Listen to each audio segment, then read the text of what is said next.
नमस्कार दोस्तों। Middle east में बढ़ती हुई टेंशन का सीधा असर अब ग्लोबल इकोनॉमिक पर दिख रहा है।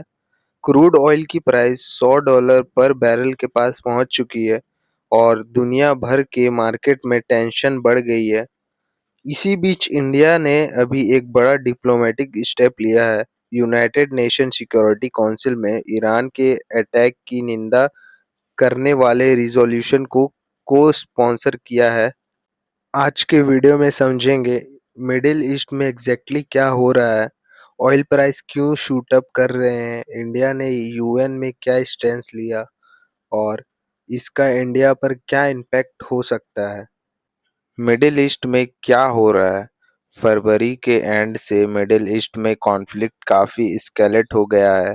रिपोर्ट के मुताबिक ईरान ने मिसाइल और ड्रोन अटैक गल्फ कंट्री पर किए, जिसमें यूएई, बहरीन और दूसरे कंट्रीज टारगेट बने। इसका बड़ा रीजन में टेंशन और भी बढ़ गया है और शिपिंग रूट पर भी अटैक होने लगे। कुछ टैंकर्स पर हमले की रिपोर्ट भी सामने आई है। सबसे बड़ा कॉन्सर्न है स्ट्रेट ऑफ हॉर्मुज। ये एक छोटा सा सी रूट है जहां से दुनिया के लगभग 20% ऑयल गुजरती है। अगर यहाँ शिपिंग डिस्टर्ब होती है तो सीधा इम्पैक्ट ग्लोबल ऑयल सप्लाई पर पड़ सकता है। अब ये एग्जैक्टली वही हो रहा है। ऑयल प्राइस $100 क्यों पहुंच गया? मिडिल ईस्ट दुनिया का सबसे बड़ा ऑयल प्रोड्यूसिंग रीजन है।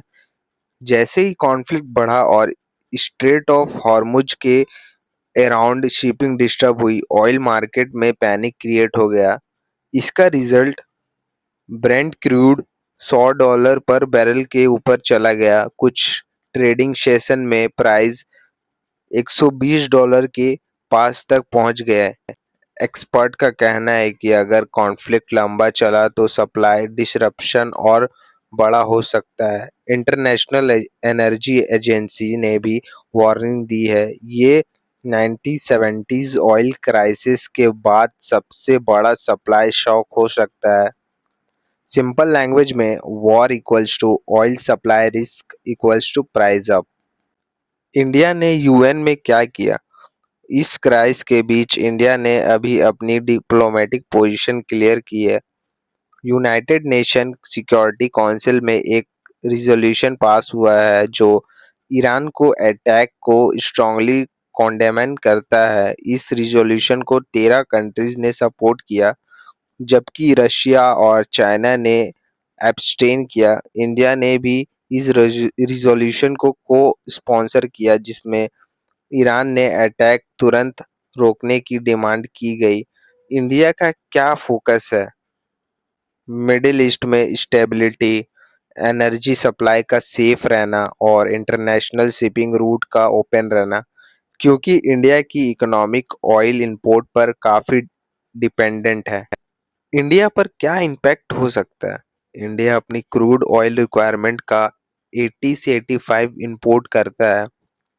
अगर ऑयल प्राइस ज़्यादा टाइम तक $100 के ऊपर रहता है तो इंडिया को कुछ चैलेंजेस फेस करने पड़ सकते हैं। फर्स्ट, पेट्रोल डीजल महंगे, फ्यूल प्राइस पर प्रेशर बढ़ सकता है। सेकंड, इन्फ्लेशन बढ़ सकते हैं, ट्रांसपोर्ट और मैन्युफैक्चरिंग कॉस्ट इंक्रीज हो सकती है।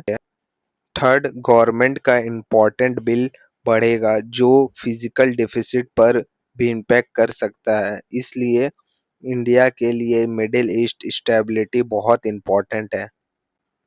तो ओवरऑल सिचुएशन ये है, मिडिल ईस्ट कॉन्फ्लिक्ट का स्केलेट हो रहा है। ऑयल प्राइस $100 के पास पहुंच गए हैं। ग्लोबल मार्केट टेंशन में है और इंडिया ने यूएन में ईरान के अटैक को कॉन्डेमन करने वाले रिजोल्यूशन को सपोर्ट किया। अब सबकी नज़र एक ही सवाल पर है, क्या ये कॉन्फ्लिक्ट और बढ़ेगा या डिप्लोमेसी से सिचुएशन कंट्रोल होगी?